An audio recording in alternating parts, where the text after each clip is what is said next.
Meus queridos irmãos, cumprimento a todos com a paz do Senhor. Uma alegria muito grande retornar a essa casa, que eu tenho um carinho e respeito.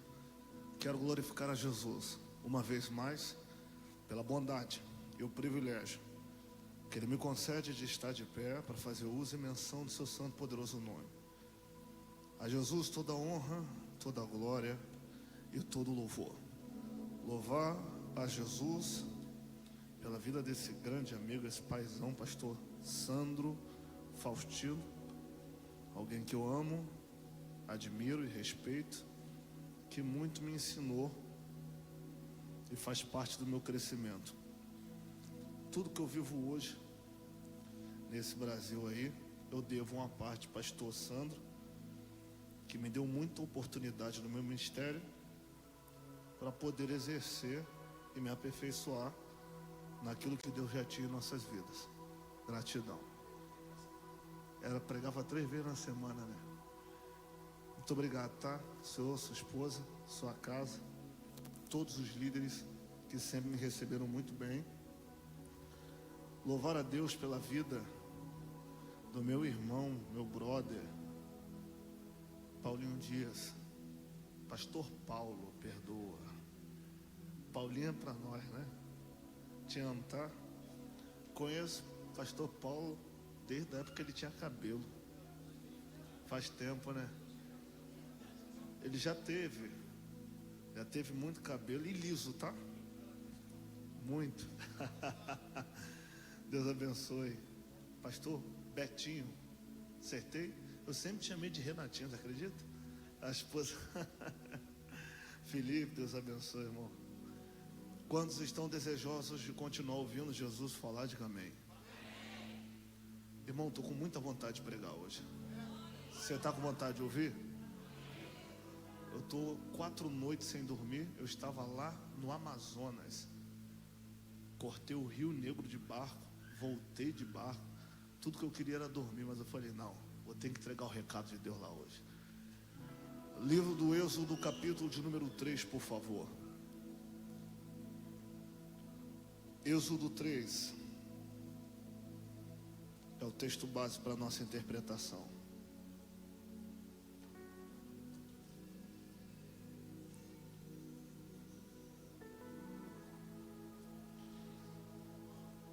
Livro do Êxodo, capítulo 3, versículo de número 10. Essa é a pegada, né? Já conhece, né? Só depois.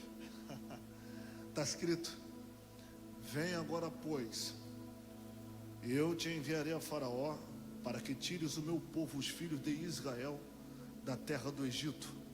Então Moisés disse a Deus: quem sou eu para que vá a Faraó e tire do Egito os filhos de Israel? E Deus disse: certamente eu serei contigo, e isto te será por sinal, quando tirares este povo da terra do Egito, servireis a Deus neste monte. Diga para alguém que está do seu lado com muita fé, diante da glória de Deus: quem somos nós?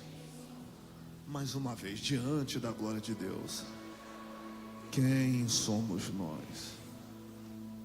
Olhe para mim. Como eu sou criado aqui, muita gente me conhece. Preciso de 25 minutos da sua atenção. Nesses 25, a gente vai viajar na história. Daqui a pouco eu entrego tudo que Deus tem para a gente. Quantos estão comigo? Digam amém. O livro do Êxodo é conhecido, se não, como uma das bases principais da fé judaica. Apesar de ser conhecido por nós como Êxodos.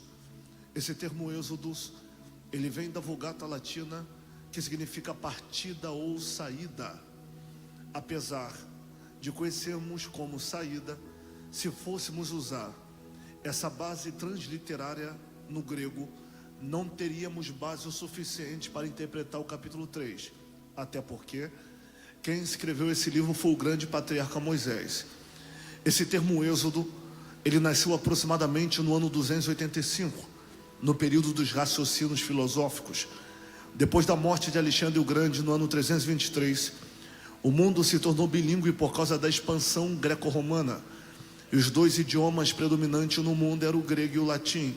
Os judeus, que eram subjugados pelos gregos, já não falavam mais o seu idioma original, que era o hebraico. Desde a queda da Babilônia por Ciro o Grande no ano 539, os judeus passaram a ser colonizados e falar o idioma aramaico desde a Babilônia. E como eles falavam aramaico no período de Cristo, a língua comercial conhecida como aramaico era falada mais do que o próprio hebraico. O próprio Cristo, quando pregava no Sermão da Montanha, na beira do lago de Genezaré, num lugar deserto, na primeira multiplicações, toda vez que Jesus pregava em cenários públicos, Jesus pregava em aramaico, que era uma língua ciro-fenícia, dos ciros e dos fenícios. Mas o hebraico só era falado pelos judeus, pela corte religiosas, como fariseus, sacerdotes, doutores da lei e os grandes escribas. Porém, nas festas judaicas e dentro de cerimônias religiosas, Jesus falava o hebraico, mas em cenários públicos falava o aramaico. Por causa do dialeto original dos judeus que havia sumido no período de Cristo, houve a necessidade da transliteração grega da lei judaica no ano 285, por 70 anciões na ilha de Fergus, em Alexandria, e esse período ficou conhecido como o período da Septuaginta, que no termo grego é os 70, que chegou em nossas mãos, o que é conhecido como Pentateucos, Gênesis, Êxodo, Levítico, Números e Deuteronômio, todos eles transliterados no grego. Mas todos nós sabemos que quem escreveu esses 5 livros foi o grande patriarca Moisés. Quando Moshe, o grande legislador, escreve, ele não dá nomes gregos para os 5, dá nomes hebraicos, apesar de alguns eruditos históricos acreditar que os primeiros 5 livros da Bíblia é uma compilação, uma unificação de diversos autores, inclusive de Josué, pelo fato de falar de Moisés no Êxodo 3, na terceira pessoa, para os judeus. Isso não é uma verdade. Quem escreveu foi o grande Kohen Gadol, sumo sacerdote, ou Navi, porta-voz e profeta, Moisés. Ora, quando Moisés escreve esses 5 livros, Moisés não dá nome grego para os 5, mas dá nome hebraicos. Se a gente fosse trabalhar no capítulo 3, só na transliteração original, eu tenho certeza que ficaríamos 3 dias. Por quê, pastor? Porque as transliterações dos 5 livros dá a base o suficiente para a nossa interpretação no capítulo 3. Como assim? O que você conhece como Gênesis no grego, no original é Bereshit. O que você conhece como Êxodo, no original é Shemot. O que você conhece como Levítico, no original é Vaikrar. O que você conhece como Números, no original é Bamidbar. E o que você conhece como Deuteronômio, no hebraico é Devarim. Esses 5 livros são tão extraordinários que os judeus dos 5 formulam uma frase que nos dá uma base para a interpretação no capítulo 3. E qual é a base tirada dos 5 livros? Vamos lá. Bereshit é no princípio, Shemot, nomes, Vaikrar e Chamou, Bamidbar, no deserto, e Deverim, palavras. Pastor, e qual é a frase formulada pelos judeus para nós pautarmos o capítulo 3 através dos 5 livros? Essa daqui: no princípio, Bereshit, Deus chamou, Vaikrar, os filhos de Israel no deserto, Bamidbar, através da palavra, Deverim, para lhe dar nomes, Shemot. No princípio, Deus chamou os filhos de Israel do deserto, através da palavra para lhe dar nomes. Pastor, então os judeus estão formulando que Deus está do deserto, olhando para o Egito e chamando os filhos de Israel pela palavra para lhe dar nomes? Claro que sim. Mas e essa ideia que o texto sagrado diz que Deus avisa Moisés que era para dizer a Faraó para libertar o povo, para o povo empreitar uma festa no deserto?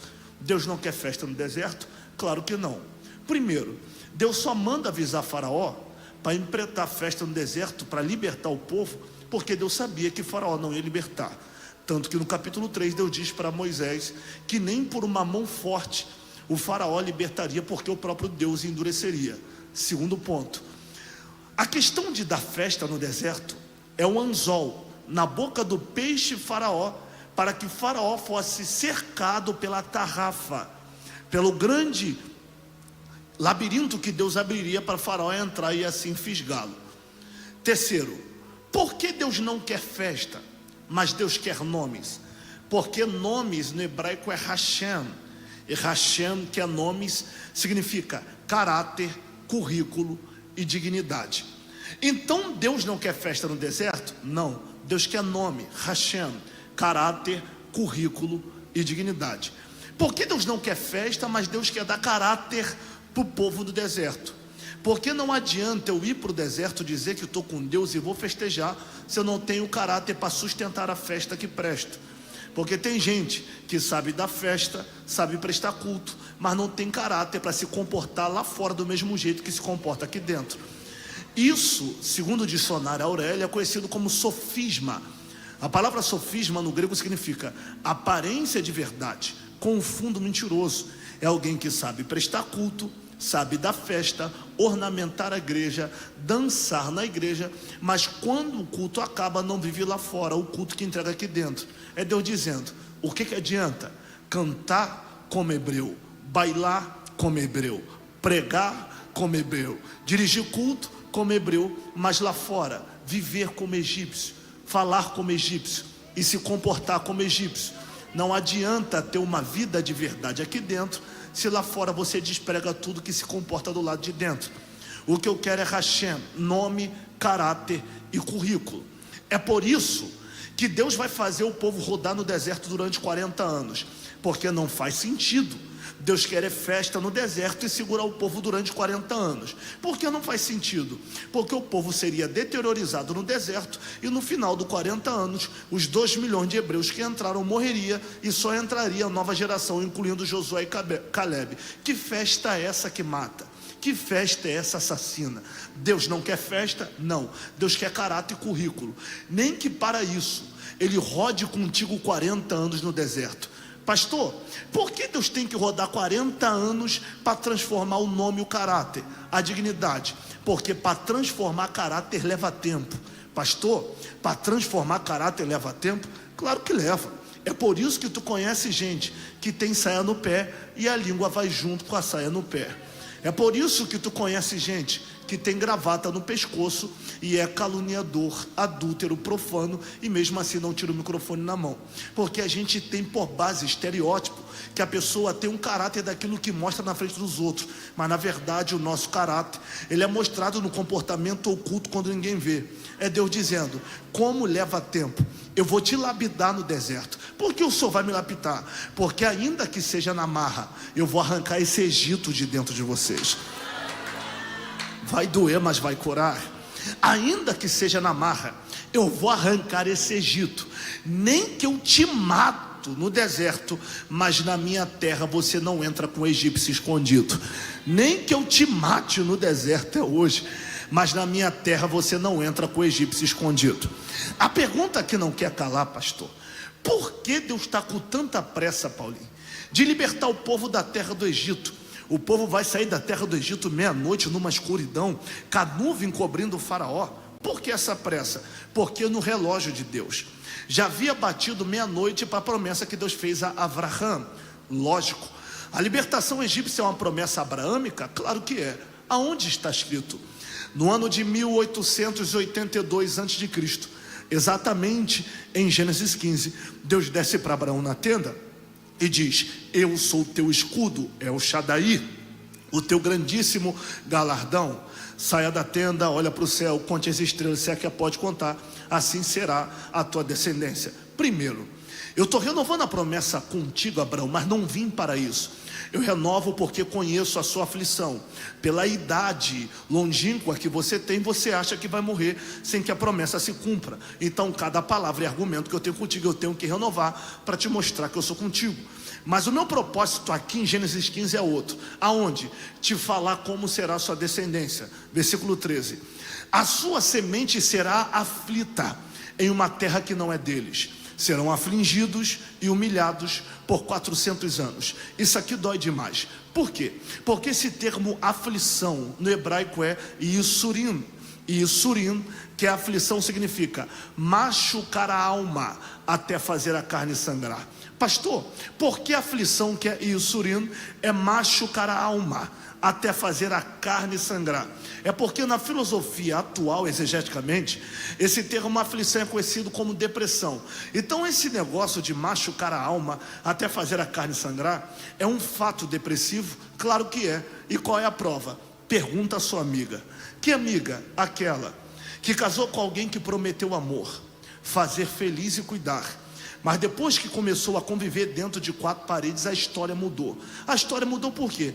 Porque aquele que prometeu amor só oprime, só humilha, ignorância, humilhação, deterioriza, coloca para baixo, verbalmente, pisa no pescoço. E toda vez que ela tenta reagir, as humilhações verbais que ela sofre dentro de casa, ela é mais humilhada e deteriorizada. E de tanto ela sofrer na alma e não conseguir reagir às humilhações que ela passa dentro de casa, o corpo dela começa a reagir àquilo que a voz não consegue dizer. O rosto deterioriza, a pele fica roxa e o cabelo começa a cair. Aí você, quando vê ela, você diz: amiga, tu era tão bonita, seu rosto está deteriorizado, sua pele está roxa, seu cabelo está caindo, você está apanhando. Ela vai dizer: não, ninguém me encosta um dedo. Então por que seu rosto deteriorizou? Seu cabelo está caindo e sua pele está roxa. Ela vai te responder: é porque eu sou tão humilhada porque me prometeu amor, sou tão pisada porque me prometeu cuidar, xingada verbalmente, que se torna pior do que um soco na cara. De tanto eu ser humilhado, e toda vez que eu tento reagir, eu sou humilhado de novo. Então a minha pele começa a reagir aos nós que eu tenho na garganta. A psicologia diz que as manchas corporais é o aviso da carne para o psicológico. É melhor você gritar do que infartar. É melhor você falar do que morrer.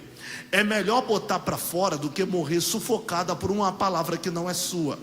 Porque de tanto ser humilhada na alma, o corpo começa a reagir. O que Deus está falando para Abraão é: a sua semente vai ser tão pisada, tão humilhada por um povo que não é deles, por ele sofrer psicologicamente na alma, o corpo dele vão começar a reagir com opressões, e eles serão humilhados na alma, e a carne vai sangrar. Pastor, aonde começa essa humilhação? Vai doer, mas vai curar. No capítulo 1. Vamos detalhar o capítulo 1 para a gente começar a aplicar? Então vamos. O capítulo 1 começa na 19ª dinastia.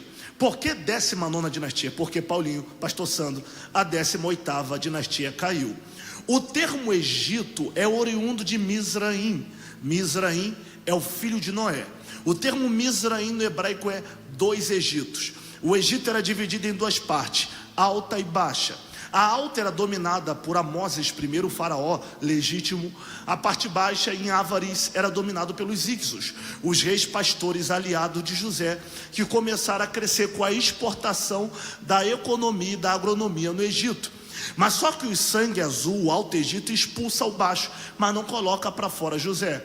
E com a expulsão dos Ixos, o Egito começa a declinar. E depois da morte de Amoses, a 18ª dinastia entra em falência. Morre Amoses, morre a Tutankhamon, morre Amenhotep, morre Tutmoses III, morre Amenhotep, e todos os faraós mortos começam a fracassar o Egito. Aí começa a 19ª dinastia. A 19ª dinastia é fantástica, porque aqui relata o capítulo 1, para a gente dar muito glória a Deus. Aonde relata o capítulo 1 na 19ª dinastia?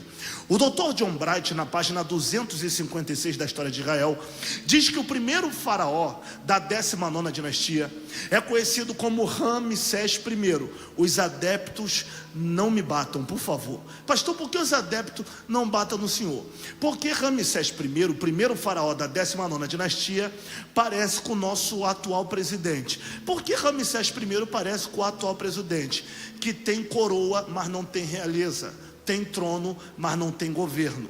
Porque uma coisa é ter coroa, a outra é ter realeza. Uma coisa é ter trono, a outra é ter governo. Porque quem tem coroa, mas não tem realeza, independente das condições financeiras que ele tem, ele é rejeitado. E quem tem realeza mesmo sem ter coroa, é reconhecido como líder mesmo sem ter trono.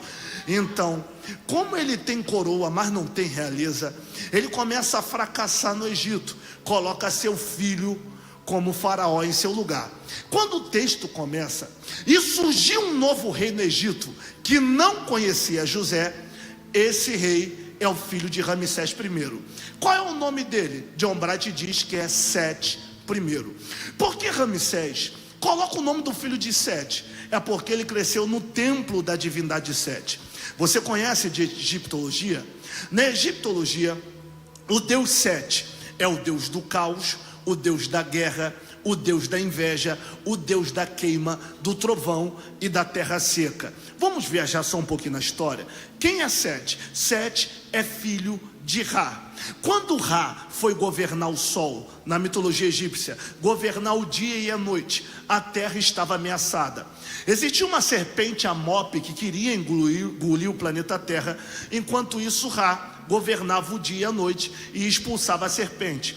Ele pega seu filho Osíris, o deus rei, e coloca em Herápolis, o delta do Nilo. Como o delta do Nilo existia população egípcia, Osíris recebia muito sacrifício. Ele pega seu filho guerreiro Sete e joga no deserto. E ele não tinha adoradores.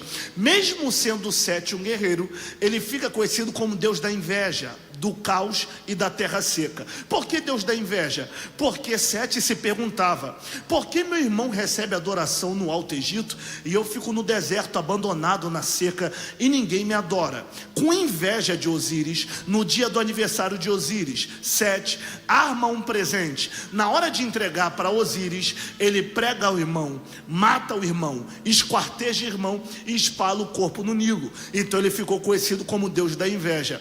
É por isso que quando aconteceu os 7 anos de vaca magra no Egito, todo o Egito falava que era a vingança de Sete. Quando a lavoura queimava por causa do sol, diziam da ira de Sete. Quando as pragas pegavam os animais, falavam que era Sete que estava irado. Então toda desgraça, queima e destruição é a ira de Sete, porque ele é o Deus da inveja. Agora dá para entender? Entendeu?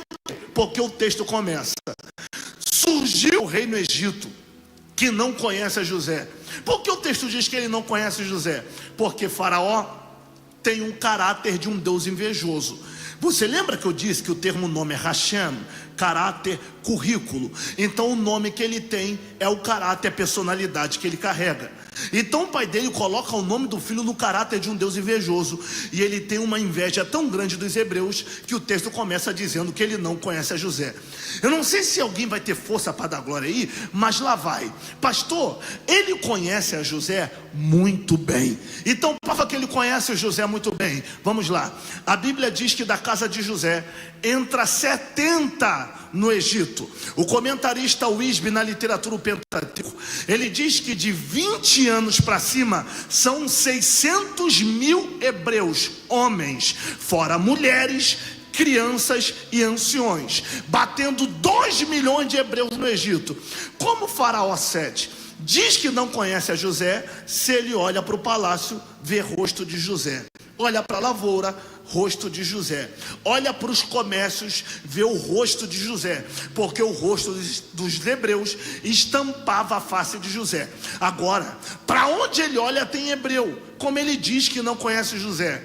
Os hebreus cresceram tanto no Egito que eles ficaram milionários e tinha egípcios trabalhando para hebreus. Você lembra da mulher cuxita que Moisés se apaixona e desperta a inveja em Miriam? Quem é a mulher cuxita? Uma negra.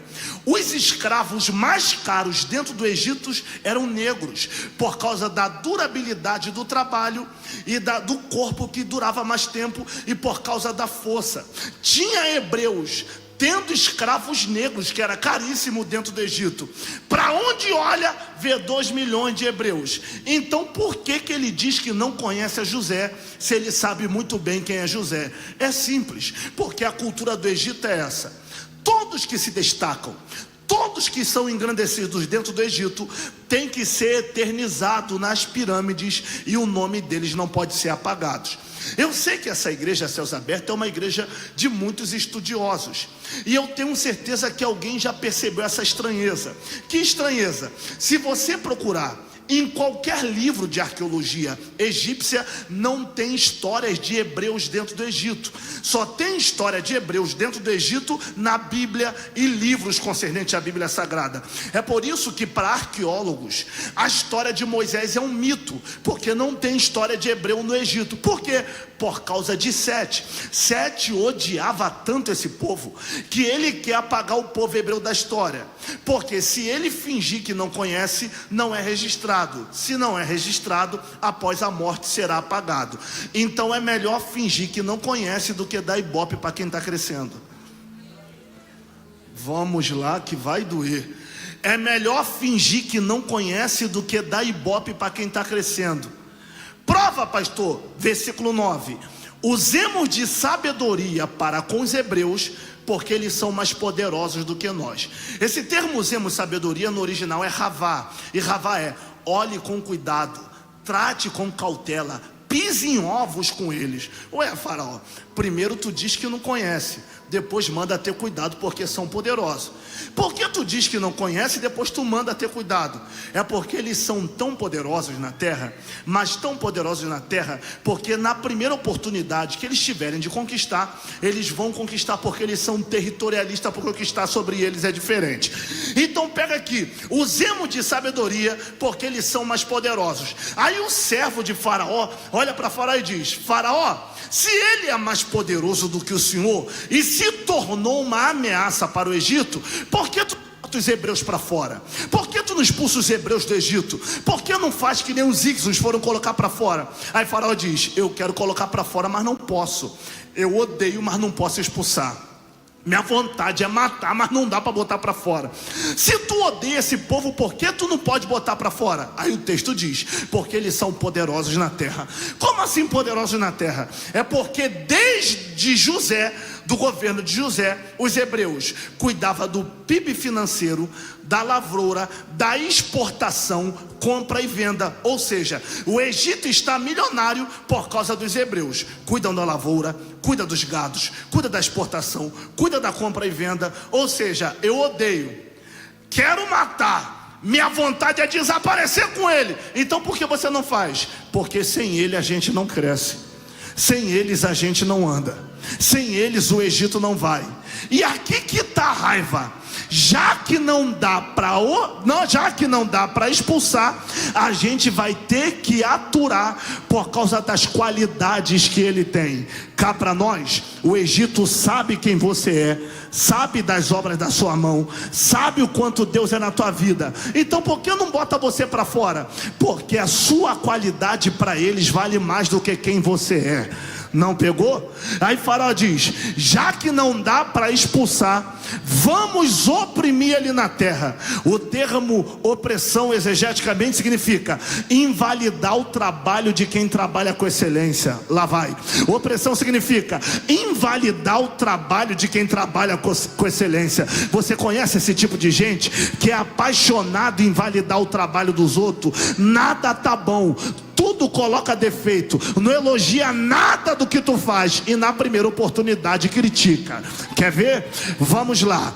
Você trabalha para Deus como ninguém na sua casa. Você, na hora de pegar a vassoura e varrer, seus filhos, sua mãe, seu pai, alguém diz: deixa que eu faço, por causa do seu problema de coluna. Você com muita dificuldade trabalha no seu tempo, mas quando é para a igreja, você pega a vassoura e diz: eu vou dar minha coluna de oferta para Deus, eu não posso inclinar, mas como é para Deus, eu fico travado, mas não vou deixar de fazer. Você faz como ninguém, mas na hora de ser reconhecido, eles dizem: até varreu bem, mas podia ter ficado melhor. Tu reparou que é assim?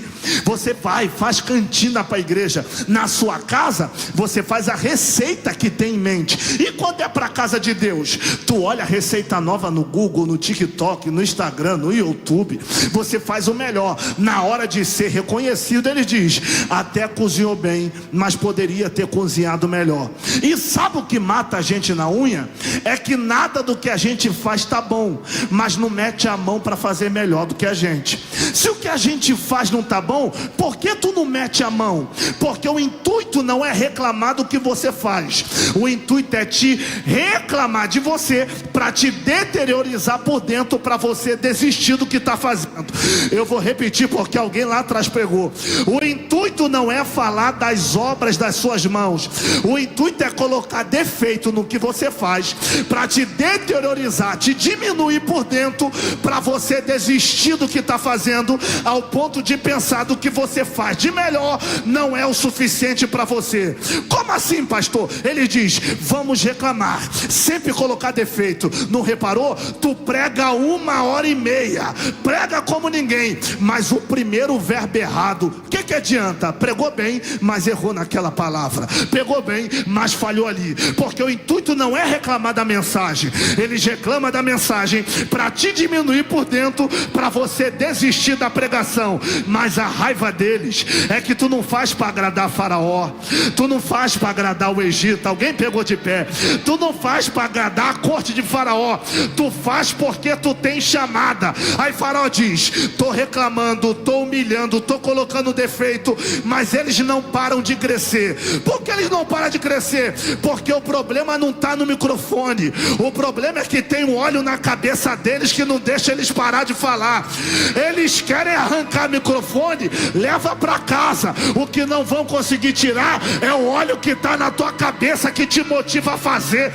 Meu Deus do céu, já que 3 pessoas pegou de pé, então prepara para a voz dessa cadeira aí. Lá vai o servo de Faraó, chega para Faraó e diz: Faraó, tu tá mexendo com o povo errado, esse povo é diferente. Aí Faraó diz: que povo? A semente de José? Nada, José é a pontinha do iceberg, eles são semente de Abraão. Então conta a história desse Abraão. Entre as histórias de Abraão, vou te contar uma. Qual, Faraó? Um dia os pastores de Abraão, os pastores de Ló, entraram em guerra, e no meio da guerra Ló ouviu Abraão chamar: meu sobrinho, vem para cá. Quando Ló se aproxima, Abraão diz: escolhe teu caminho, se tu for para a direita, eu vou para a esquerda, se tu for para a esquerda, eu vou para a direita. Aí Ló diz: mas meu tio, eu tô milionário por causa do senhor, por que tu manda eu escolher o melhor lugar? Aí Abraão diz: eu te mandei escolher o melhor lugar para te provar que mesmo escolhendo o melhor, tu vai sair na desvantagem.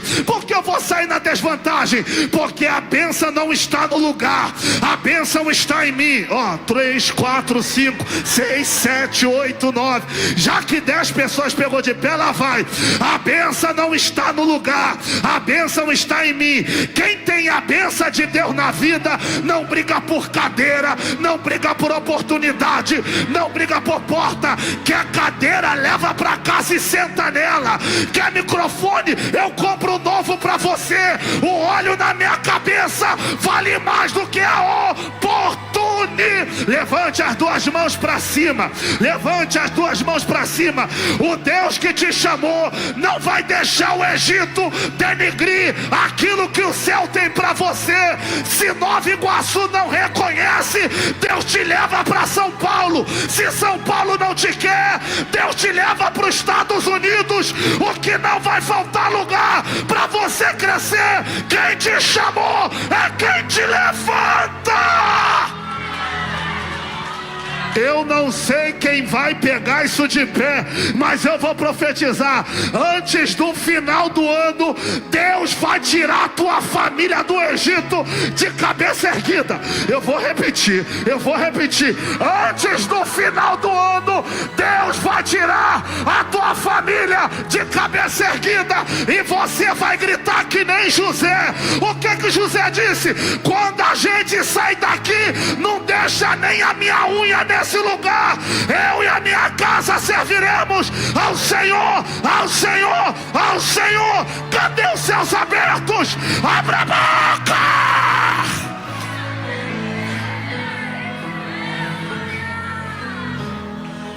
Cate a mão de alguém que está do seu lado. É minha canta. Cate a mão, não solte. Diga: não deixe o Egito invalidar o que Deus colocou em você. Diga: não deixe o Egito neutralizar o que Deus colocou em você. Eles falam mal para arrancar a excelência de dentro de você. Apanha, mas apanha com excelência. Seja caluniado, mas seja caluniado com excelência. Reclame, mas que reclame da sua excelência. Pastor, porque eles podem se levantar, mas eu não posso parar de ser excelente, porque quando tu sai de cabeça erguida, alguém do Egito vai dizer: a gente ela pra fora, mas trabalhar que nem ela ninguém trabalhou. Olha lá, olha lá, olha lá. Excelência, excelência.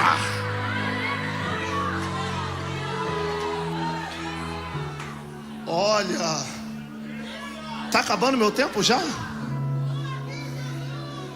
Diga para alguém que está do seu lado: o Egito não vai arrancar sua excelência.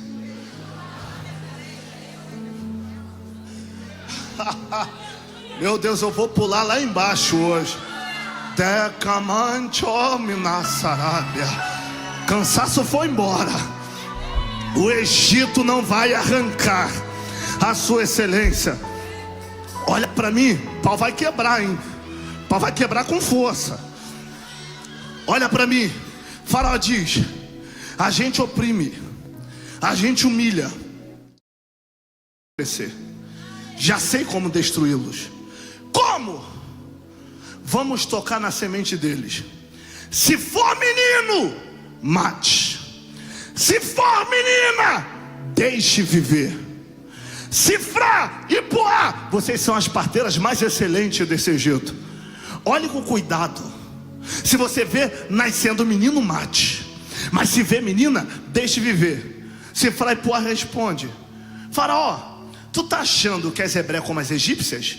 Elas são mais espertas do que nós. Pega essa excelência. O judeu Rashi diz que esse termo espertas é leoas. Por que leoas? Porque as hebreias, elas não tinham filho, minha amiga, em macas como no Brasil. Elas davam à luz sentadas. Elas pegavam a cadeira, viravam as costas para frente, se inclinava na cadeira, ficava de joelho em cima, enquanto a contração aumentava. Como a ameaça vem de fora, elas fecham a porta, amarram amordaças na boca, sozinha, comprimem a barriga, fazem força. Quando a criança começa a apontar para sair, elas abrem a perna entre a cadeira, se inclinam sozinho e se viram. Além de sentir uma dor infernal, elas vão colocando a mão na retaguarda e puxando a criança sozinha, com a mão direita. Com a mão esquerda, elas tiram a placenta, cortam o cordão umbilical, cuida da cicatriz sentindo dor, ainda dá um jeito de esconder a criança. Quando o Sifrá e Puá chegava, não tinha barriga e nem criança. Aí ela dizia: Faraó, como a gente vai matar quem não depende da gente para crescer? Se eles pegar 10, vão voar da cadeira. Como a gente vai matar, Faraó? Prepara aí. Quem não depende da gente para crescer? Como assim, Sifrá? Como assim, Puá? Tu acha que Faraó não sabe? Não sabe do quê? Do seu desemprego, das suas guerras emocionais. Ele sabe que a tua guerra foi tão grande que teve um dia que você precisou de cesta básica. Eles não ajudaram porque não quis. Faraó sabe do teu desemprego, que tu mete marra fingindo que tá tudo bem, mas não tá nada bem. Então por que ele não te ajuda? Porque ele tá com o WhatsApp na mão dizendo: uma hora ela pede 1 quilo de açúcar, uma hora ela pede o dinheiro da passagem, uma hora ela pede um trocado para ajudar na alimentação dentro de casa. Mas você confia tanto em quem tu chamou, que tu mistura feijão com farinha, mas não bate na porta do Egito. A raiva do Egito é que tu passa a tua guerra, mas não bate na porta. E o Egito olha e diz: foi humilhada na segunda, desempregado na terça, passou pressão na quarta, humilhado na quinta. Como eles têm coragem de se arrumar? Aí você diz: sabe por que eu vou para a igreja? Porque eu sei que o meu Redentor vive, e em breve ele vai se levantar. Então pega, eu passo minha guerra, mas não como na mão do Egito. Olha lá, olha lá, olha lá, olha lá, olha lá. Você paga preço, mas não pede favor. Você sofre, mas não bate na porta do Egito. Vai tremer. Diga para alguém: se prepare. Deus não vai abrir a porta no Egito. Deus está permitindo essa opressão lá para mostrar para o Egito a sua resistência. Mas por que Deus não abre a porta no Egito? Porque o Egito quer te ajudar para depois jogar na tua cara dizendo que você só chegou porque eles fizeram. Deus não vai deixar você comer na mão de ninguém. É Deus dizendo: eu prefiro deixar ele pagar preço no Egito, levar eles para o deserto, e no deserto fazer chover maná, fazer água brotar da rocha. Olha lá, olha lá, olha lá, olha, eu vou repetir. Eu prefiro te fazer chover maná no deserto, água brotar da rocha, esticar a sandália no teu pé, mas da migalha do Egito você não vai comer. Levante as mãos, levante as mãos. Deus não vai deixar ninguém jogar nada na tua cara. Se na pandemia ele botou picanha na tua mesa, não vai ser agora que o Egito vai zombar de você. Olha a providência chegando. Quem pega, quem pega, quem pega, quem pega, quem pega, já!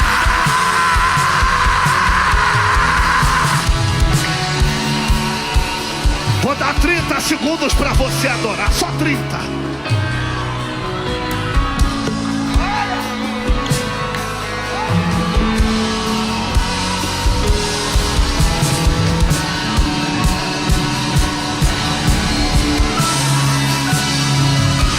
Tô vendo maná do céu descendo nos céus abertos.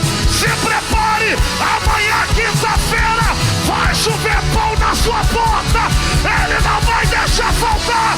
Só quem recebe, abre a boca, vai, céus abertos. Mostra pro Egito que tu não tá sozinho na guerra.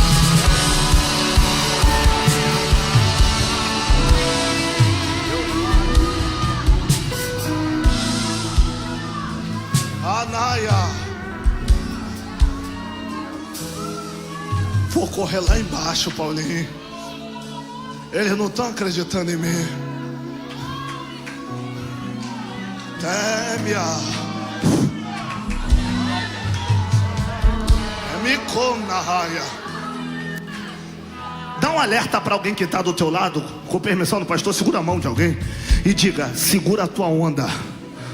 Não deixe o desespero te tomar. O Egito está mexendo com o teu psicológico. Ele está esperando você pedir emprestado. Mas confie em quem te chamou. Não deixe o desespero tomar conta da tua cabeça. Sabe por que tu ouve não de pessoas? Porque tu está batendo na porta de quem não é para bater. Mas pastor, quando fulano precisou, eu ajudei. Deus falou para você ajudar, mas fulano não é obrigado a ser grato a você. Gratidão não é favor, gratidão é caráter. Se eles não têm caráter para ser grato, sustenta a tua bronca, mas não desce do altar.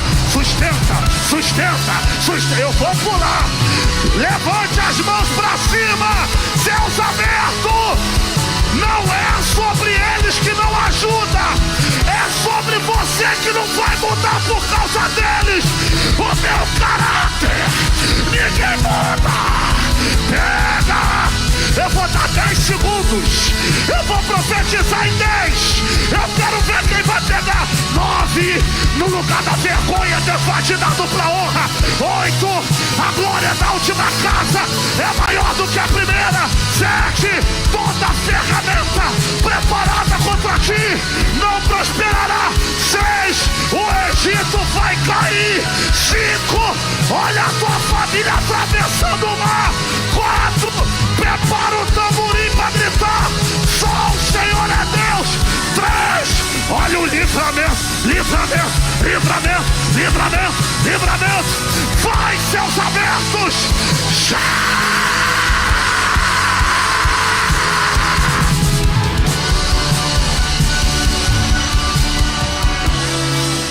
Abraça esse crente, abraça ele e diga: sustenta a tua onda. Ser mulher para bater a boca é mole. Eu quero ver ser mulher para aguentar a guerra. Ser homem para discutir em rede social é mole.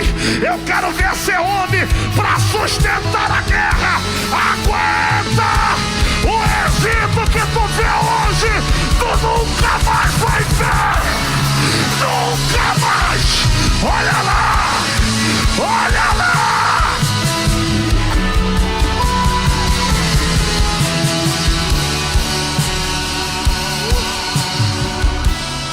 Senta aí.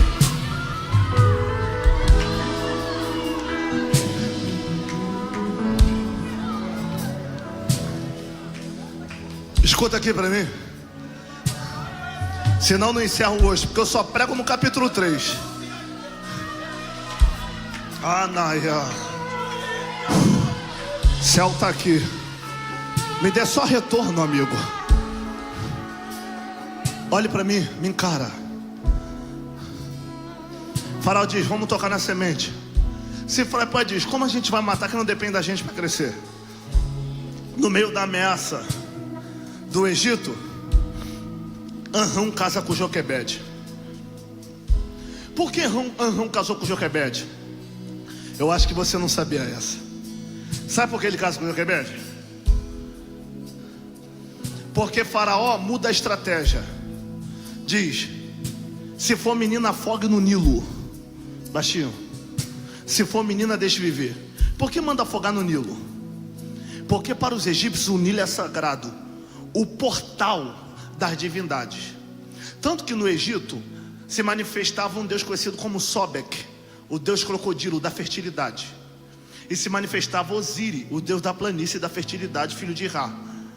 Então, como o Nilo é sagrado, ele diz: afoga as crianças no Nilo, entrega essas pragas como sacrifício para os nossos deuses. Meia-noite, os anciões do povo vai para Goza e toca o chofar. Parã! Os líderes saem. Ninguém que é casado deite com a esposa. Os noivos acabem o noivado. Por que quem é casado não pode deitar? Porque para judeu eles estão vivendo na lei do Éden, crescer e multiplicar. E a maior bênção para o judeu é a gravidez. Tanto que eles não podem comer raízes que previnem a gravidez. Eles são obrigados a coabitar na esperança de engravidar, principalmente de um varão. Tanto que quando a mulher engravida do homem, ela só fica impura 7 dias. Quando é de mulher, 40. Então a maior santidade para o judeu é ter a bênção de dar à luz, porque é o mesmo poder do haja, da criação. Então quem é casado não pode deitar, e quem é noivo acaba o noivado, que não vai poder casar. Por isso que o texto diz que foi-se, pastora, foi-se um varão de Levi e casou com uma filha de Levi. Por quê? Porque as tribos fecharam. Quem está noivo, sendo de Gade, com a filha de Zebulon, acaba o noivado. De Dan, está noivo com a de Naftali, acabe.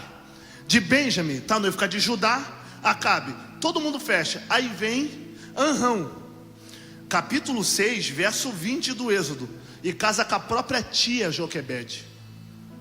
Por que ele casa com a tia dele? É porque ele está falando: já que ninguém lá fora tem coragem de produzir, eu vou crescer sozinho dentro de casa. Ele pega a tia dele, que era mais velha do que ele, engravida 3 vezes. Olha, Miriam, Arão e o último é Formoso. Gente, eu estou pulando tanta coisa que tu não tem noção. Mas se você não tiver pressa, pastor Sandro, não puxar o meu paletó, eu vou pregar só mais um pouco. Isso aqui vai rasgar o céu de uma vez por todas. O terceiro filho é Formoso, não dá para esconder. Faz uma arca de junco, betuma por dentro e por fora, coloca o menino dentro e coloca na beira do rio. Lembra que eu falei que a origem do Egito é de Mizraim, neto de Noé? Mizraim no hebraico é 2 Egitos. Egito era dividido parte alta e parte baixa. Se ele é parte alta, parte baixa, o Nilo corta de cima para baixo. Qual é a intuição de Joquebede? Colocar o menino no cesto, deixar que a correnteza leva para o mar Mediterrâneo, para os pescadores fenícios e semitas acharem o garoto e por compaixão cuidar do menino. Mas ela pega o menino, coloca no cesto, a correnteza empurra o cesto, mas o cesto não vai. Que loucura é essa? Que a onda bate, mas não leva o cesto. Empurra, mas o cesto não anda. Chuta, mas o cesto não vai. Se a onda está empurrando, por que o cesto não quer ir? Porque ninguém vai botar para fora quem Deus decidiu fazer crescer dentro. O que eles precisam entender, pastor Sandro, é que se o tempo deles não acabar dentro daquela casa, não adianta fazer mala, fazer birra, fazer bico, dizer não quero mais esse homem, não aguento mais essa mulher. Tu vai arrumar a mala, vai sair, o anjo vai fazer que nem fez com H, volta e se submeta. Mas é ela que está errado, se faça de errada para manter no propósito.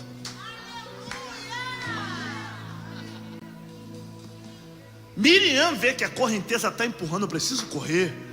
Miriam vê que a correnteza está empurrando, ela diz, eu vou avistar de longe. Aqui eu chego aonde eu quero para a gente aplicar o capítulo 3, dá muito glória a Deus. A filha de Faraó está descendo para se banhar no Nilo. Olha isso aqui, pastora. Quantas mulheres tem aqui? Levanta as mãos, mulheres. Pode baixar. No decorrer dos anos, eu me formei em bacharel em teologia e pós-graduado em história de Israel. E quando eu me casei, eu tentei colocar a mesma paixão na minha esposa. Eu comecei a comprar livros direcionados para mulheres, para ela. Eu comprei um livro que eu abri um curso só por causa do livro. É R$18 no Mercado Livre. Eu gostaria que todos pegassem a gravação para ouvir o nome. O autor é Elber César Lenz. Elber César Lenz. A literatura é Deixe que Elas Falem. O doutor Elber tem 53 anos. Ele gastou 30 anos da sua vida só escrevendo essa literatura, Deixe que Elas Falem. Ele escreve sobre todas as mulheres da Bíblia. Na hora que ele fala de Miriam e Joquebede, ele diz que na casa de Faraó tinha um harém de 200 filhos, ele tinha muitas mulheres. E desses 200 filhos, 60 eram meninas. E só Menris desce no Nilo para se banhar, a filha de Faraó. Por que essa Menris desce? Porque ela estava separada para casar com um general. E ela vai se banhar porque o Nilo é sagrado. Ela está adorando o deus Sobek, o deus da fertilidade. Como ela se banha para poder ser uma possível esposa de um futuro faraó, ela vê o cesto. Quando ela tira a tampa, ela vê o menino e se apaixona. Miriam se aproxima e diz, eu tenho uma mãe para dar de mamar para ela. Só que a mãe Joquebede, que gera o projeto de graça, agora vai receber salário para sustentar o que gera dela. E a pergunta que não quer calar, se gerou de graça, por que vai receber salário para manter o que gera dela? Porque quem tem coragem de produzir em terra que ninguém produz é sustentado pelo dono do projeto. Eu vou falar isso aqui. Tem gente aqui que Deus já deu um projeto. Você já sonhou com você dentro da sua empresa, já sonhou fazendo a sua empresa, já sonhou atendendo a cliente, você já desenhou no papel, já fez tudo. E por que tu não executa? É porque eu não tenho dinheiro. Como tu não tem dinheiro? Porque se for para iPhone tu parcela 12 vezes.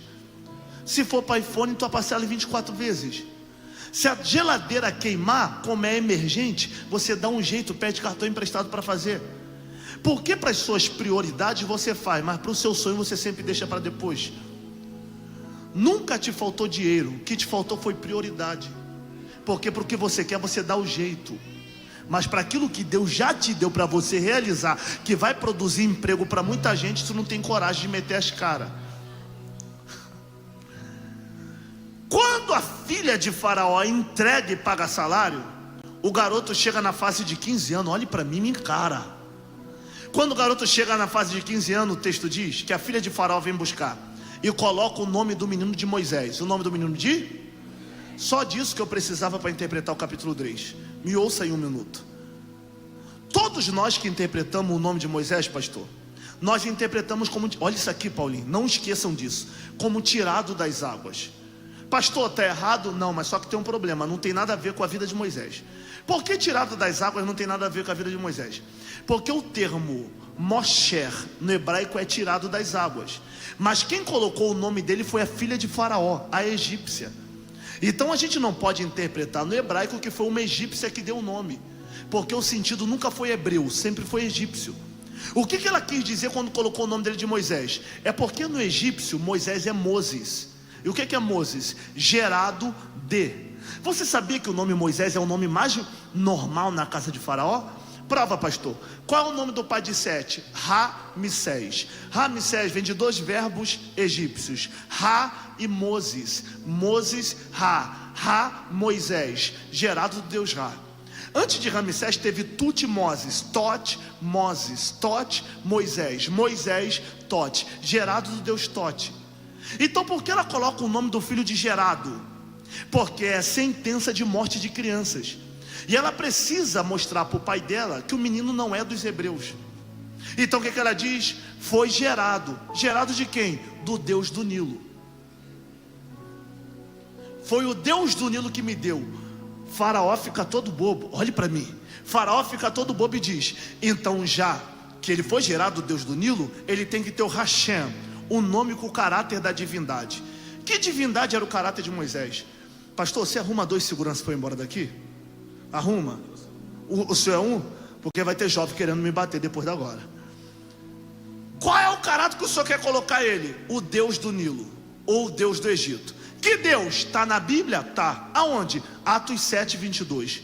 Moisés, intitulado filho da filha de Faraó, cresceu em toda a ciência e sabedoria do Egito. Quem é o Deus da ciência e da sabedoria? Tot. Tot é o Deus de quê? Tot é o Deus da engenharia naval, da matemática, da medicina, da astronomia e da escrita hieroglífica, que entendia todos os idiomas. Já que a filha de Faraó quer que ele cresça na ciência em homenagem ao Deus Tot, então ele vai ter que ser engenheiro naval, general de guerra, matemático, médico e poliglota. Mas pastor, não era mais fácil Deus fazer ele crescer na casa de Jetro, sacerdote Midian, e já crescer sendo um pastor de ovelha mirim? Deus diz, é bom para religião. Vou falar não. É bom para religião e não para ser libertador. Eu preciso de um legislador e não de um religioso. Como religioso, é bom crescer na casa de Jetro. Por quê? Vai crescer sabendo os mistérios. Mas o que adianta? Um analfabeto funcional conduzindo outros. Vai crescer um analfabeto funcional que vai saber de mistério e mais de nada. Vai ser um monte de burro entrando na terra prometida. Perdoe, tá? Mas eu tenho que falar. Pode falar, pastor? Estou protegido pelo pastor da igreja, então lá vai. Então por que ele tem que ser um pagão? Porque eu preciso de médico, eu preciso de engenheiro naval, eu preciso de matemático e eu preciso de poliglota. Para que o senhor precisa de engenheiro naval, de médico, poliglota, general de guerra? Sabe por que eu preciso de engenheiro naval e de matemático? Por quê? A casa em Gósen era de barro, mas no deserto a tenda é desmontável. A nuvem parou, monta a tenda. Andou, desarma. Parou, monta. Andou, desarma. 40 anos, armando e desarmando. E quem conhece da engenharia e da matemática sabe que se as pontas da vara não tiver nos cálculos exatos, o sol entorta, desmonta e não monta mais. Então eu preciso de um matemático que entenda da exatidão dos cálculos e da engenharia, para colocar o cálculo das varas na ponta certa, porque o sol vai bater e não vai entortar. Vai montar e desmontar durante 40 anos e vai sair perfeito nos 40 anos. Para que o senhor precisa de médico, Deus? Para quê? 40 anos no deserto. Você acha que é só mandar coluna, transformar água em doce? Ninguém fica com enxaqueca, com febre, com diarreia, com problemas fisiológicos? Fica. Então vai ter alguém que vai carregar do Egito todas as raízes medicinais. É só pegar a água amarga que virou doce e fazer um chá. E quem está com dor de cabeça vai ficar curado. E quem está com dor no corpo vai ficar curado. E quem está com enxaqueca vai ficar curado. Para quê? Vai doer. Por enquanto é só massageando, mas vai doer. Para que o Senhor precisa de um general de guerra. Na travessia do mar, quando os amalequitas entrar na frente, eles vão fazer o quê? Tacar pedra? Vai precisar de um general que vai ensinar sobre guerra para Josué, enquanto Josué contra os amalequitas exerceu o que o general Moisés ensinou. O velhinho só vai ficar estendendo a vara no monte para o povo prevalecer na guerra. Por que, pastor? Prepara para a voada aí. Porque antes de ter chamada, tem que ter preparação. Deus não chama despreparados. Lembra a inveja de Pedro contra Paulo? Me espera lá, recém-convertido, que daqui a pouco eu mando te chamar. Passou 14 anos. Deus teve que ir até Barnabé e dizer: Pedro deixou Paulo esperando 14 anos. Vai lá e chama Paulo para a obra que eu tenho. Nos 14 anos, Barnabé ficou perguntando, ficou frustrado. Ele não. Enquanto o meu tempo não chegava, eu fabricava tendas, porque eu sou profissional do que faço. Já que 4 pessoas pegou, então lá vai. Antes de ter chamada, tem que ter preparação. Não me bate não. O que tem mais aí é gente que tem chamada. E aí que tem chamada, parabéns pela chamada. Vai casar? Vou. E aí? Ela vai comer o quê? Mistério. Vai morar aonde? Mistério. Vai viver de quê? Mistério.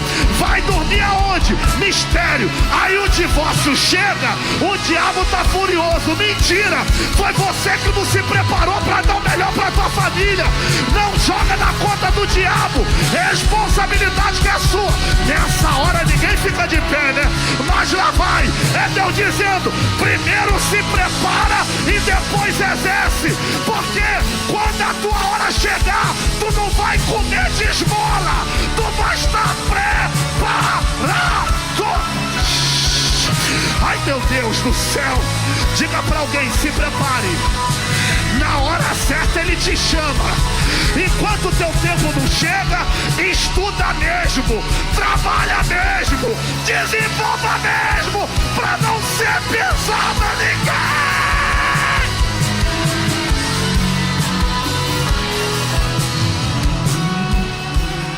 Diga para alguém que está do teu lado: chamada atrai responsabilidade.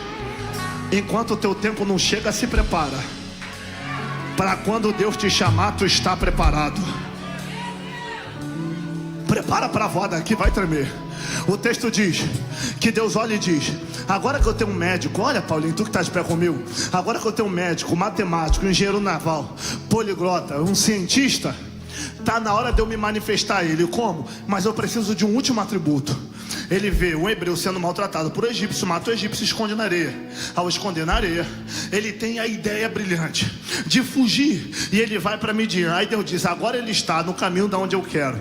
Ele se torna pastor de ovelha. Por quê? Porque para ter chamada não basta ser cientista, tem que ter sensibilidade do sentimento de ovelha. Entender que ovelha é inconstante. Ela não te ama porque tu é pastor, ela te ama pelo pasto que você tem. E quando surgiu o pasto melhor, vai embora. Então ele tem que entender que o povo é ingrato. Enquanto dá de comer, tá junto. Caiu, todo mundo vai embora.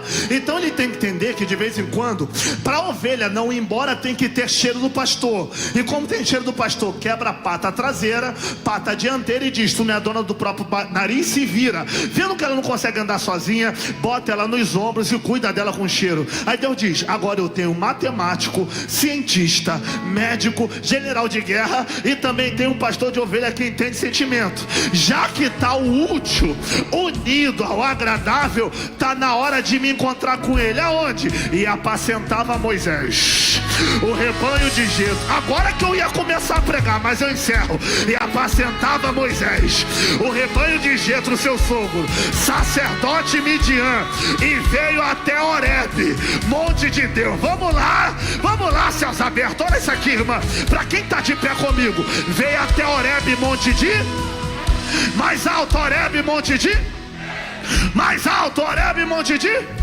Pastor, por que Horebe é chamado de monte de Deus? Te explico. O Horebe é chamado de monte de Deus porque o Êxodo foi escrito no final da vida de Moisés. Quando Moisés escreveu perto da morte, ele chamou Horebe de monte de Deus no capítulo 3, porque tudo que Deus tinha que fazer, Deus fez através de Moisés no Horebe. Mas não há relato histórico que antes de Moisés alguém pisou no Horebe. Ninguém nunca pisou no Horebe. E Jesus disse: se estiver 2 ou 3 no meu nome, ali estarei presente. Deus nunca pisou no Horebe antes de Moisés. Tanto que Horebe no hebraico é seco e desolado. Por que alguém coloca o nome de seco e desolado? Porque lá é tão quente e é tão infrutífero que o que tem lá não presta para nada. Sarça tota e espinhosa que pega fogo e vira cinza. E já que o que tem lá no Horebe não presta para nada, ninguém sobe lá. Mas só que no ambiente que ninguém pisava, Moisés gostava de ir. Aí Deus diz: já que tem alguém que investe na terra que ninguém investiria, eu vou descer na terra para salvar quem eu quero e manifestar a minha glória no ambiente que ninguém pisaria. Tu não pegou? Não é que o Horebe era monte de Deus. Então por que se torna monte de Deus? Porque está no caminho de quem tem promessa. E quem entra no caminho de quem tem promessa acaba vivendo a promessa que Deus tem na vida dele. Cá pra nós, tem gente aqui que era pra estar na cerveja, na balada, cheirando cocaína, na maconha e na prostituição. Então por que tá crente e firme? Porque casou com quem tem promessa, é filho de quem tem promessa, e tem pastor que tem promessa. E quem se ajunta com quem tem promessa, vive a promessa. É Deus dizendo: Moisés, se tu acreditar a terra que ninguém acredita, eu vou descer, vou salvar e vou transformar. Já que 30 pessoas estão de pé, lá vai. Por causa de você, Deus vai descer no teu Horebe e vai salvar a tua família. Eu vou repetir, isso é profecia. Por causa de você, Deus vai descer no teu Horebe e vai salvar a tua família inteira. Antes do meado do ano, você e a tua casa servirão ao Senhor. Deus vai descer naquele Horebe. Estenda a mão mais alto que você puder. No teu Horebe não vai ter cachaceiro. No teu Horebe não vai ter viciado. No teu Horebe não vai ter traficante. No teu Horebe não vai ter prostituta. Deus vai levantar profeta no teu Horebe. Vai ser pregador, vai ser cantor, vai ser pastor. Ninguém vai ficar no Egito. Deus vai salvar a tua família inteira. Só quem pega, só quem pega, só quem pega, só quem pega. Assim diz o Senhor: a salvação vai chegar na tua casa ainda este ano. Recebe, recebe, recebe. Diabo, tira a mão desse filho. Diabo, tira a mão desse marido. E quando tiver Moisés no Horebe, ninguém toca, ninguém toca, ninguém toca, ninguém toca. Já!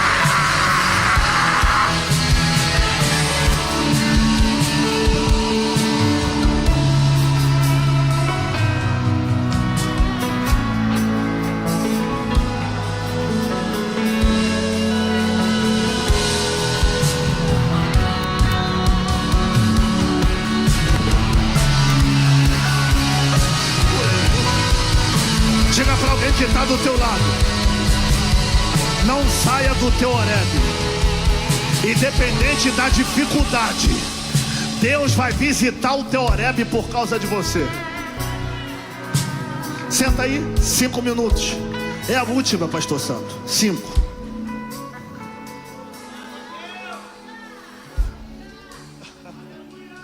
Hoje é encerramento.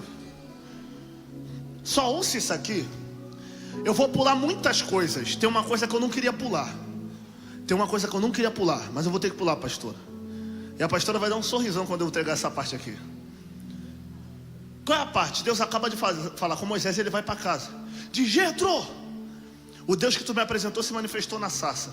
Eu queria falar muito dessa sarça, mas eu tenho algo mais importante para falar. E ele falou que é para ir para o Egito para libertar o povo. Jetro diz: vai em paz. Moisés diz: Zípora, Gerson, crianças, bora. Eles caminham um dia por causa do frio de 8 graus à noite, porque corre perto do Saara, então o gelo é muito forte. Eles param numa estalagem. O anjo do Senhor desce de madrugada e bota uma espada no pescoço de Gerson para matar o garoto. Mas sabe o que eu não entendi, senhores? Deus falou com quem no monte? Com Moi? Mas o anjo quer matar o filho, Gerson. Deus falou com Moi? Mas Deus quer matar Gerson. Pastor, se Deus falou com Moisés, por que Deus quer matar Gerson? Porque ele não tinha sido circuncidado. O termo circuncisão no hebraico é Brit Milah. E o que é Brit Milah? O pacto de sangue. Porque com Deus só tem aliança se sangrar. Porque tem gente que quer aliança, mas não quer sangue. Quer se adequar à aliança e não ele entrar dentro da aliança para se adequar ao que a aliança quer. E quer que a aliança se adeque a ele. Como assim? Porque hoje tem todo tipo de porta larga. Se na igreja de tal tem boné, eu vou lá. Se na igreja de tal tem tatuagem, eu vou. Se na igreja tal tem piercing, eu vou. Se na igreja pode ter 10 casamentos, eu quero. Porque hoje a gente não quer mais sangrar para ter aliança. Escuta, já que eu não quero mais perder para ter aliança, o anjo desce e quer matar Gerson. Por quê? Porque a aliança que Deus faz comigo envolve a minha casa inteira. Calma, tu vai voar já já, mas eu preciso. Jeová é assim, ele primeiro corta, depois cura. É igual cair de moto. As enfermeiras adoram cuidar de gente que cai de moto. Por quê? Porque antes de cuidar tem que raspar. Então elas amam, a menina já está assim, ó, tem que raspar. Então deixa Jeová raspar. O anjo quer matar Gerson, mas só que Moisés está na mesma casa que Zípora. Zípora vê o anjo, mas Moisés não vê. Se quem tem chamado é Moisés, por que ele não vê o anjo? Sabe por que Moisésinho não vê o anjo? Porque ele estava tão preocupado em salvar fora que não percebeu o excesso de carne dentro de casa. Mas só que Zípora abre os olhos e vê o anjo que Moisés não vê. E o que ela faz? Pega um pedaço de pedra, pega o prepúcio, a pele do órgão masculino e corta. Quando Moisés acorda, o que foi? Ela diz: já resolvi. Por que ela resolve antes de Moisés ver? Porque Moisés casou com uma mulher que antes de casar com ele, casou com a chamada dele. Porque quem casa com a chamada antes de casar com o cara, ao invés de bater boca, vai para o joelho. Eu preciso encerrar, eu pedi 5 minutos só, então vamos prosseguir. Se eu bater aqui, tu não vai gostar. Só que tem um problema, ou uma solução.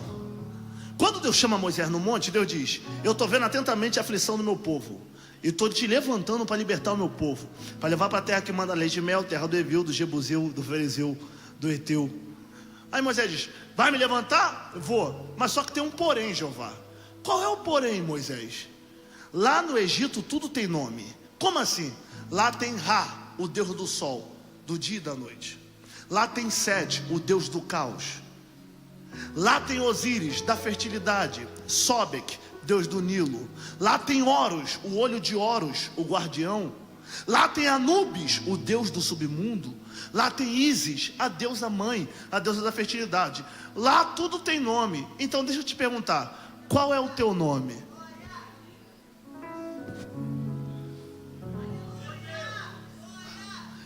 Moisés, eu não estou falando que vou te usar. Tu quer saber meu nome por quê? Gostei, minha irmã. Eu também faria. Como assim? Tu está falando que vai me usar porque eu quero saber seu nome? Por que, Moisés? Porque para uns eu sou voz, para outros eu sou manifestação. Não pegou? Então deixa eu te explicar. No deserto, estou com fome, toma maná. A roupa está ficando pequena no meu filho, calma, vou crescer. A sandália está curta, calma, vou esticar. Toca o calor, calma, coluna de fogo. Toca o frio, calma, nuvem de dia. Enjoei do maná, calma, codornize, muda a rota, se cansa e para na mão deles. Aí do nada, Deus manifestando a glória através de transformar a essência em manifestação para eles. Eles, queremos ouvir a voz de Deus. Aí Deus diz, traz para o pé do Horebe. Quando todo mundo chega no pé do Horebe, Deus faz isso aqui, ó. Pará! Os tímpanos começam a sangrar. Manda Deus parar de falar. Ué, vocês não pediram para me ouvir? É porque a gente queria saber como é que você fala. Então para que tu quer ouvir minha voz se para vocês eu sou manifestação? Pode falar, pastor? Porque manifestação é para todo, mas voz não é para todo mundo. Vai ficar chateado comigo, mas eu prefiro te ver ir para o céu do que ficar se frustrando e jogando a tua frustração na conta de Deus. Então o que tu quer falar, pastor? Vai ter gente aqui que vai morrer, mas nunca vai ouvir a voz de Deus. Por quê, pastor? Porque voz não é para todo mundo. E nunca vou ouvir Deus? Vai. Quer ouvir Deus? Lê a Bíblia. Quer ouvir Deus? Vem ouvir seu pastor pregar. Quer ouvir Deus? Espere ele ter vontade de mandar um profeta até o endereço. Ou tu lê a Bíblia, ou tu vem ouvir teu pastor, ou você espera Deus querer falar contigo diferente. Mas e comigo, ele não vai falar? Tu acha que ele vai falar igual falou com voz de trovão na ilha de Patmos, João? Não. E a brisa doce? Como Elias na caverna? Também não. Por que não? Porque voz é específica para Navi. O termo Navi é profeta e porta-voz. Nem todo mundo tem capacidade de ouvir. Porque o último na Bíblia que ouviu a voz de Deus caiu como morto, Ezequiel capítulo 2, e Deus diz, está morrendo porque me ouviu? Fica de pé. Não dá. Então o Espírito tentou, teve para levantar. Por quê? Porque todos que ouviram a voz receberam consequência. No capítulo 2, Ezequiel ouve a voz, cai como morto e o Espírito levanta. Mas no capítulo 24 Deus diz, para mostrar que minha voz é contigo, eu vou permitir que a sua esposa morra, e depois da morte dela eu não quero que tu faça luto. Todo mundo vai estar triste por você, mas eu quero você sorridente. Por quê? Porque uma coisa é querer ouvir minha voz, outra coisa é querer suportar a consequência que a voz vai trazer. Não pegou, né? Então lá vai para você. Voz não é para todo mundo. Por que voz não é para todo mundo? Porque voz é para quem sustenta a consequência da voz. Tá preparado? Eliseu curou todo mundo, mas morreu doente. Era falta de unção. Como falta de unção? Se pegaram o soldado Ciro, jogaram na tumba e encostou no osso depois de morto, e o Ciro ressuscitou. Tá preparado para ouvir a voz? Eu tô. Então tá, Deus vai te dar a voz, mas vai curar todo mundo através de você e vai te deixar doente. Está preparado para profetizar carro para todo mundo e ter prego no chinelo, enquanto todo mundo que tu falou carro tem carro, e você muito mal tem a mistura dentro de casa? Porque Deus vai provar quem dá a voz para sustentar a voz com ele através das provações, para ver se ele quer a voz ou o benefício que a voz traz. Mantrio, eu não estou falando de profeta de Pix, de CPF, de magia e falcatrua. Eu estou falando de profeta de verdade. Por que profeta de verdade? Porque profeta de verdade profetiza carro andando de bicicleta. Profeta de verdade ressuscita filho dos outros com a mãe morta dentro de casa. É Deus dizendo, então é melhor você se contentar com a minha manifestação. Porque tem gente aqui que Deus não fala. Ela chora, fala comigo, e Deus não fala. Mas quando ela bota a joelho e diz, Deus, a geladeira tá ficando vazia, Deus manda a gente te ligar lá de São Paulo e falar assim, ó, Deus mandou mandar o Pix que a compra do mês é comigo. É assim ou não é? É assim ou não é? Tem gente aqui que Deus não fala, mas quando passa na vitrine diz, Deus, eu queria tanto aquela sandália. Aí do nada a tua amiga te liga, amiga, eu comprei uma sandália aqui, mas não deu em mim, vem ver se tu gosta. Quando tu vai ver, é a bendita sandália, ainda tá no teu número e cabe no teu pé. É Deus dizendo, ao invés de querer ouvir minha voz, aceita que eu sou manifestação na tua vida. Diga para alguém que está do teu lado, diga para alguém, voz não é para todo mundo. Diga, manifestação sim. Diga, comer do maná todo mundo come. Providência. Beber da água que sai da rocha todo mundo bebe, mas ouvir a voz é só para Moisés. Está preparado para ser Moisés, cheio de ingratidão, de povo indeciso, que enquanto você tem, eles estão junto. Quando não tem, eu quero voltar para o Egito. Se não está preparado, por que tu não sustenta a manifestação? Porque tem gente aqui que não sabe nem como é a voz de Deus, mas é só ela falar: Jeová queria tanto uma televisão nova. Deus do nada faz alguém mudar para apartamento, a televisão não cabe, e fulana diz: vem buscar a televisão e paga como você quiser. Não é assim? Então sustenta, porque manifestação é para todos, mas voz não é para todo mundo. Dói, né? Mas trata, fica em paz. Então pega isso aqui pra gente ir embora pra casa, que eu ainda tenho que ir pra Cabo Frio pregar em Retiro ainda. Ninguém me deixa descansar. Então vamos lá. O texto diz que Moisés fala: qual é o teu nome? Eu falei: não falei que vou te usar? Tu quer saber meu nome pra quê? Mas para tu não ficar confundido, ai, vai tremer isso aqui. Para tu não ficar confundido, diga para Faraó: olha, Paulinho, que eu sou o que sou, me enviou a voz. Isso aqui é para tu agarrar essa lâmpada com a unha. O que é Jeová? Tu quer saber meu nome?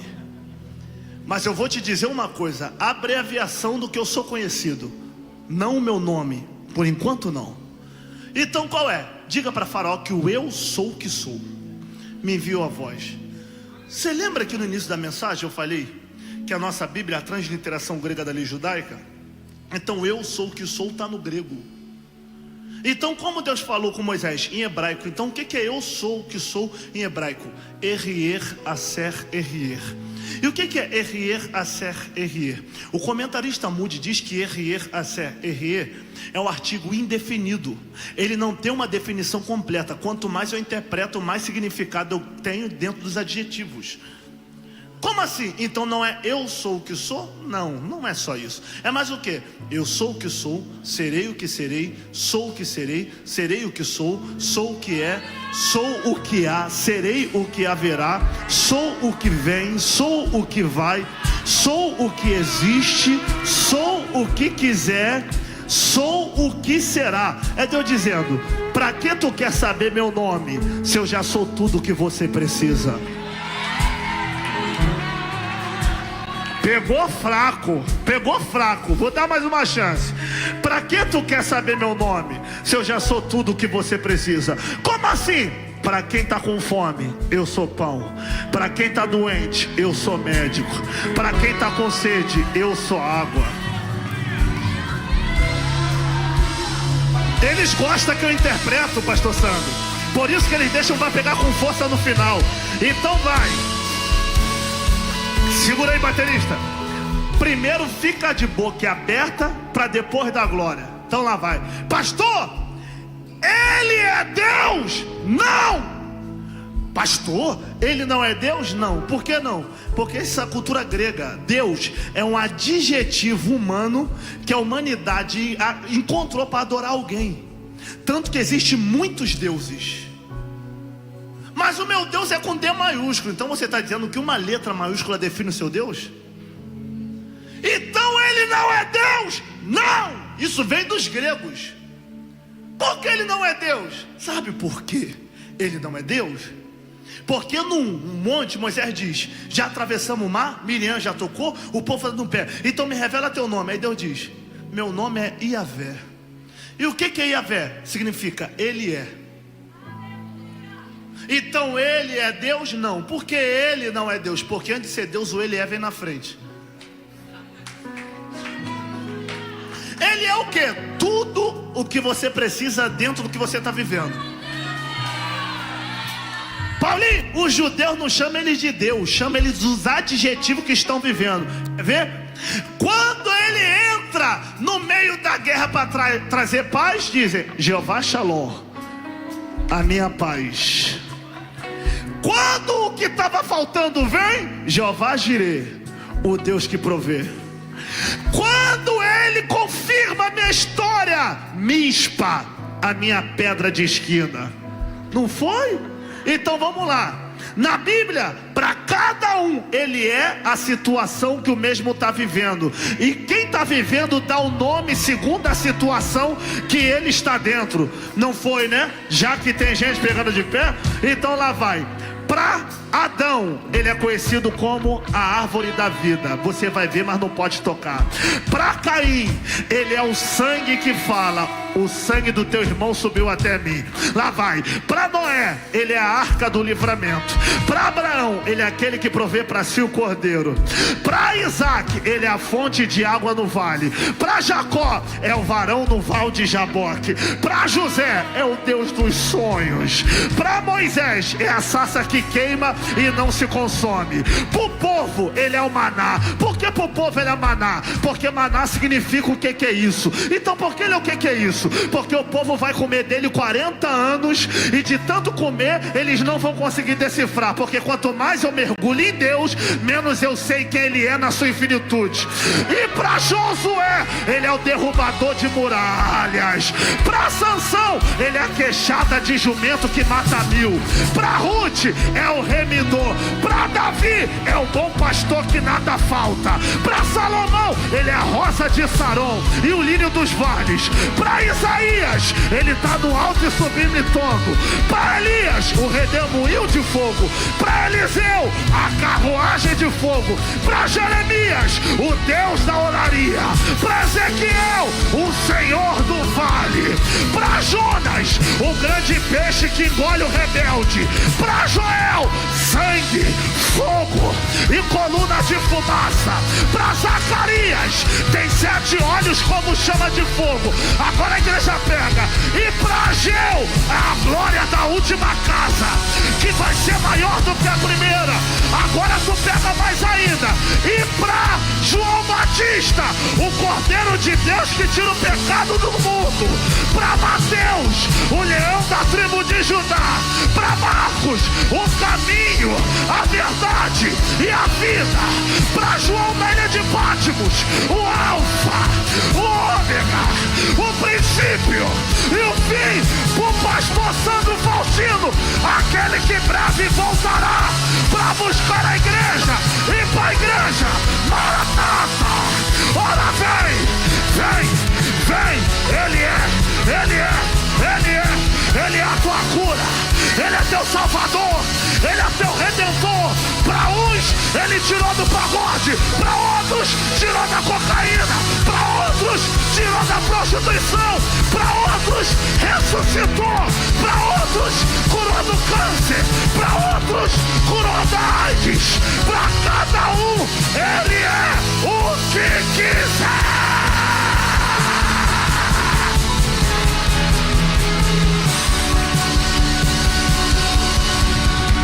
Permaneça de pé.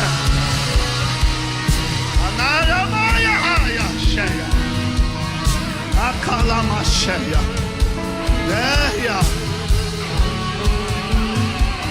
Diga para alguém: ele é o que quiser. Diga: Deus é muito pouco porque ele é. Pastor, me diz na vida real quem ele é. Lá em Saracuruna, uma jovem de 25 anos chegou, grávida de 7 meses.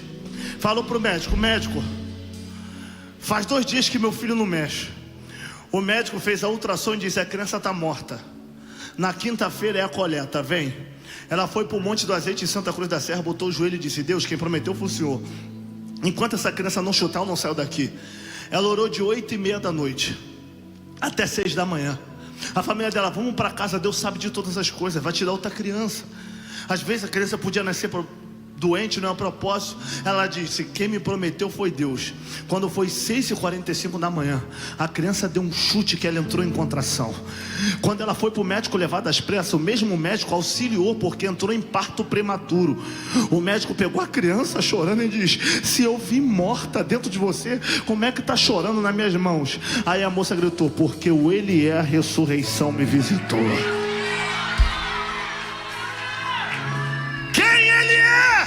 Caxias Dó, a cancerosa, era magrinha, pesava 50 e poucos quilos. E por causa do câncer nos rins, de tanto soro, ela ficou obesa na maca, ao ponto do corpo dela não reagir. Toda entubada, os médicos mantinham ela viva por aparelho. E como cada dia no aparelho gasta muito, Mandaram a família dela e se despedir.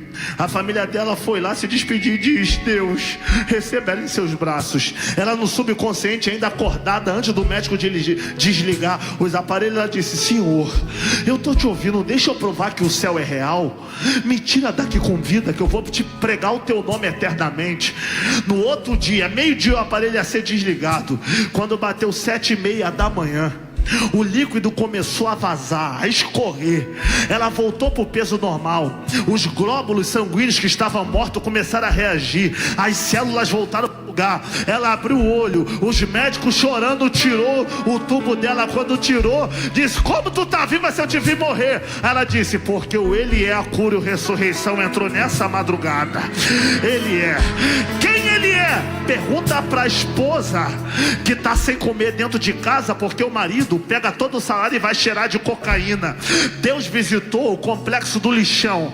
Quando Deus entrou no complexo do lixão, a missionária diz: ou tu larga a cocaína e volta para tua esposa que é mulher de Deus, ou Deus vai te matar aqui hoje nessa boca de fumo. Ele foi para casa chorando e disse: eu quero Jesus. Ela entra com o marido na igreja. Aí alguém diz: o teu marido é drogado, o que está fazendo aqui dando glória a Deus? Ela diz: quem me visitou foi aquele que faz eu e a minha casa servir ao Senhor. Quer mais? Na comunidade da Rocinha, a dirigente do círculo de oração estava na igreja, e o filho dela portando fuzil. A BOP subiu, o garoto estava na mira, ele se escondendo na laje. A dona da casa ficou de joelho e diz: Deus, dá livramento à minha casa. O garoto caiu com o fuzil da laje, parou na sala dela. Quando parou na sala dela, Deus mandou a mulher dizer: diga que por amor à mãe dele, eu estou livrando ele da morte. Quando a mulher falou isso, ele largou o fuzil e diz: eu canto, eu louvo a Deus, eu quero Jesus, me tira daqui vivo. A senhorinha pegou a mão dele, saiu na frente da BOP cantando o hino e louvando com o garoto, entregou na mão da mãe. A mãe apresentou ele para Jesus e diz: meu filho está de volta. Ela disse: quem fez isso? Aquele que salva filho e transforma a casa. É Deus dizendo: eu sou o que você precisar, é só dizer que eu vou me manifestar. Lá vai, não se meta com meu Deus, que eu não me meto com o teu, porque para cada um Ele é o que quiser.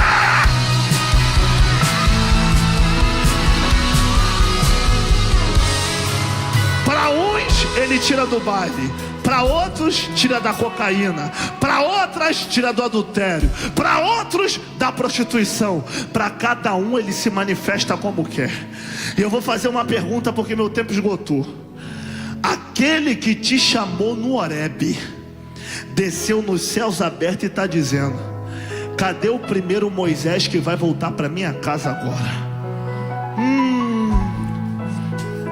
Cadê a primeira vida afastada? O altar está te chamando de novo. A gente não tem mais tempo. Eu estou falando aqui 1h40 sobre o Deus do Horebe.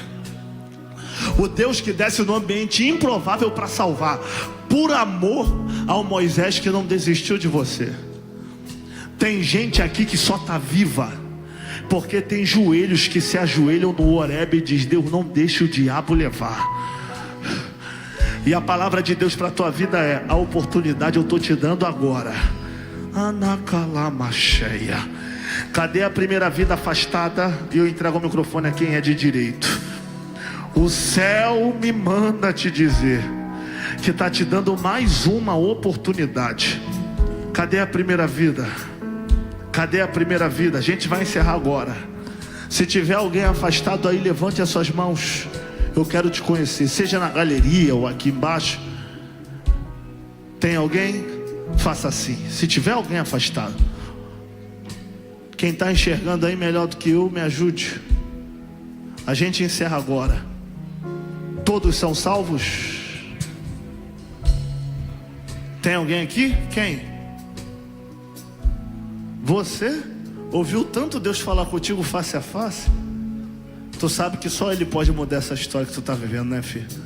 Você já perdeu as forças. Ele te fez ficar fraco dentro dessa guerra, para te mostrar que só Ele pode fazer. E tu conhece o caminho. Se tu tomar essa decisão, eu te garanto que que esse ano de 2025 vai ser o ano que a chave vai virar na tua vida. E tu vai ver o que Deus vai fazer. Tem coragem? Então vem, Moisés. Aplauda Jesus. Vem.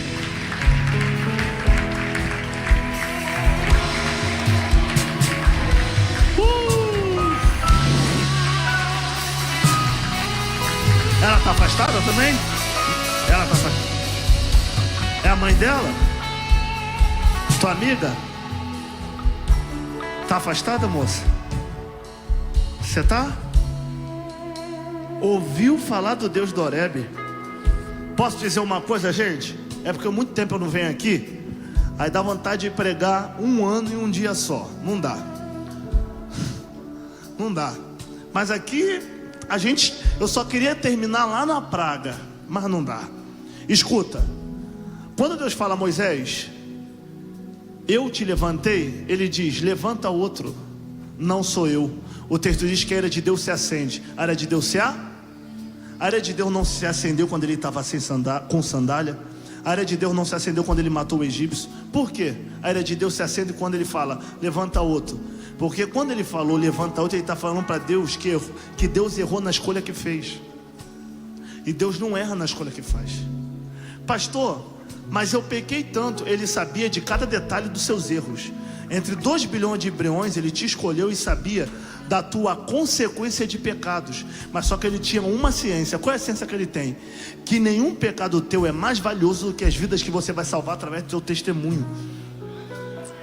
Então, quer ir a Deus é rejeitar o chamado que ele te entregou.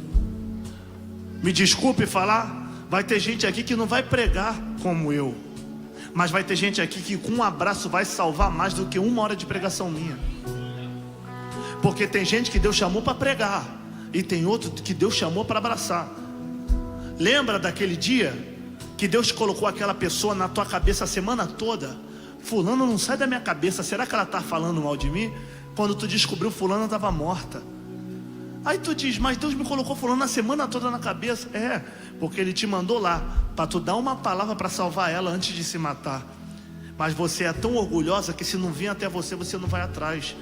Naquele grande dia, Deus vai requerer essas almas de vocês.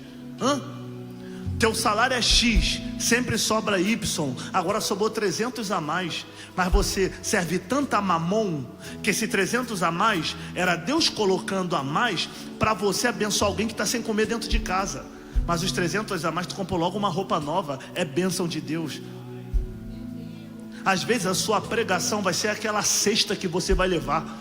Eu estou pregando a 1h43 e tem gente aqui que um conselho vale mais do que uma formação em mestrado de psicologia. É Deus dizendo, é cada um com a sua mensagem. Eu prego com a boca, você prega com o abraço, o outro prega com o companheirismo. Sabe como tem gente que vai pregar? Como? O pau está quebrando, eu não posso fazer nada, amiga, mas do teu lado eu não saio. Tem gente que foi chamado só para estar ali, não vai ter nem o que falar, só vai estar. E cada um vai pregar do seu jeito. Então quando Deus falou, é você? Ele disse, não sou eu. A ira de Deus se acendeu. Cá para nós, não queira que naquele grande dia Ele cobre tudo aquilo que Ele mandou você fazer e você não fez. Porque tem gente cortando o pulso, porque Deus mandou tu ir visitar só para dar um abraço. Quer que eu te explico? Aquela empresa que te abençoou muito, tu acha que Deus te colocou lá porque Deus queria que você trabalhasse e ganhasse dinheiro? Não. Mas Deus queria que uma alma que estava lá fosse salva através de você. Mas o que você fez? Puxou tanta sardinha com a sua eficiência para se manter, que antes do período de experiência foi mandado embora. Porque o propósito nunca foi se manter, mas sustentar a alma de alguém que precisava de você lá dentro. Tu não reparou que você só está dando um tiro errado? É Deus dizendo, vem pro Horebe que eu te ensino, Moisés.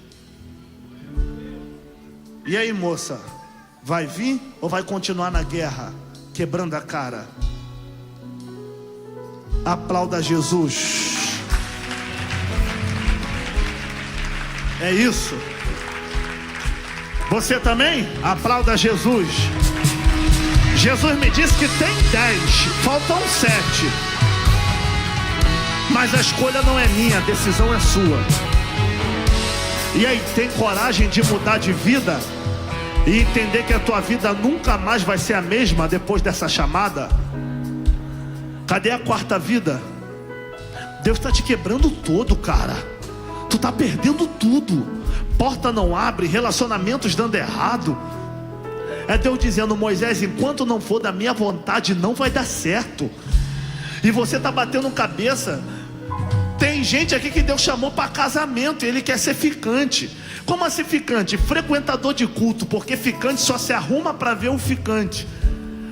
A tua roupa na igreja é uma, na balada é outra, a tua roupa no culto é uma, no carnaval é outra. Eu digo, tu não é ficante, tu é esposa. A esposa me representa por onde anda. Deus não te quer para ficar, Deus te quer casado com Ele, representando Ele por onde você vai. Ele está falando, o Horebe está em você. E aí? Vai ficar nessa? Cadê a quarta vida? Vou perguntar a última vez. O altar mandou gritar que tem mais gente aqui. Dá mal e serve, ó. A última vez eu pergunto: quem tem coragem de aceitar a chamada que está afastada e voltar para o altar, sai do teu lugar e vem aqui agora.